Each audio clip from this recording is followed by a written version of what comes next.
Batcher Block Opera House was built by Charles Batcher in 1907.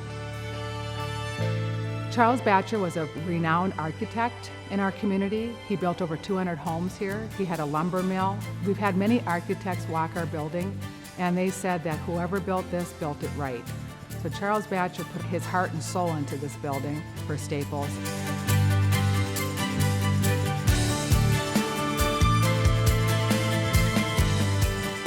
1920 was a big thing because it was a very vibrant time in our state at that time, but things were changing with technology. So that's where these talkies came in and the risqueness of it. And really the stage and the plays and stuff became kind of a thing like there's other things interesting to come. Charles Batcher was at the cutting edge. But then the 30s happened, and then it was Depression. So they were doing fundraisers, and when presidents got off of our train here and he came to celebrate birthdays for them, it all came to a head and they closed the doors and turned it into roller skating. But of course this was about, I want to say, 5 years before they had the circus up here. For over 100 years, the type of bands that performed here in orchestras, from John Philip Sousa to Lamont Cranston. So I mean, it is a fascinating history.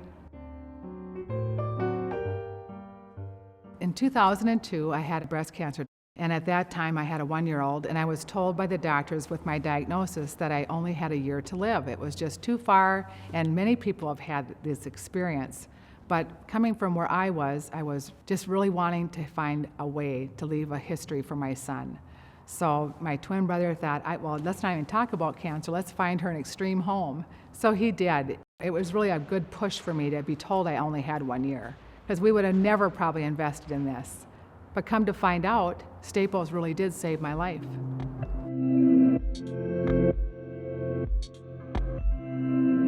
So it's okay to be told you only have 1 year. Look at the mountain we moved, and look what became of it today. And 17 years later and 16 years of chemo, I think I've done a pretty good job showing people how to fight.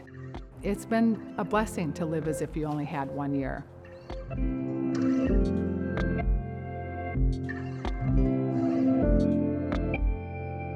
We want it to be a cultural, historical space, something that we will continue to keep true to its original purpose, which was performing arts. We are going to include it as a cultural type center. It would be a city-owned building.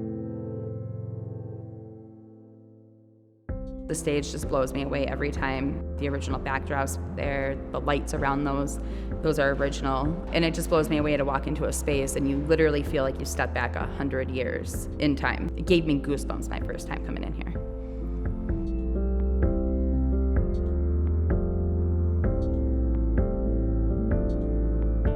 I've been almost a lifelong resident. I've been here for over 40 years. I even utilized this building when it was a department store. So I got a lot of history with it.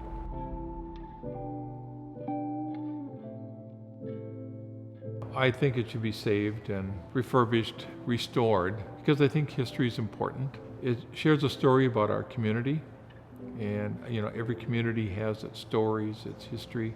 And I think also the building provides an opportunity to bring people together. Out of that comes the peripheral impact of greater community growth and benefit. And so I think that socialization aspect also provides a great opportunity.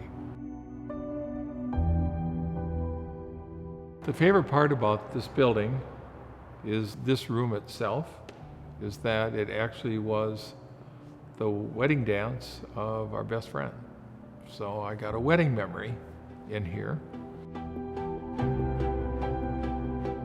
When you're coming by Highway 10, and when you stop at that stoplight, I hope you look up, and I hope you see the Batcher Block, and I hope you think about, I wonder what's happened there. And I hope that we can design it so you can see it's an opera house.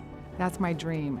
And then when you drive away, I really think people are gonna stop. I think they're gonna stay. I think they're gonna fall in love here. This is a magical place. So that's what I really wanna invite, is to invite you in, to celebrate your history and then to help us create more.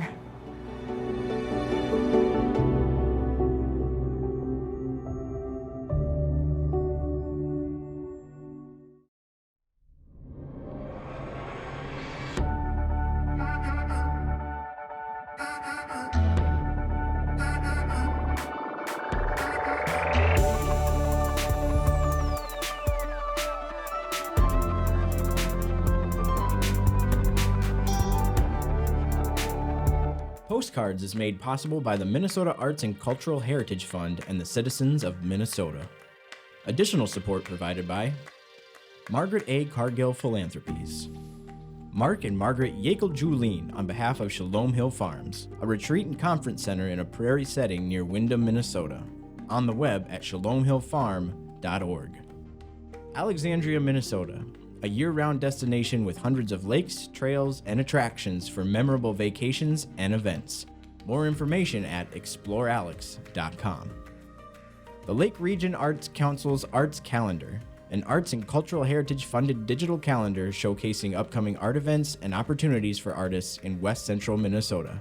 On the web at lrac4calendar.org. Playing today's new music plus your favorite hits, 96.7 Cram. Online at 967cram.com.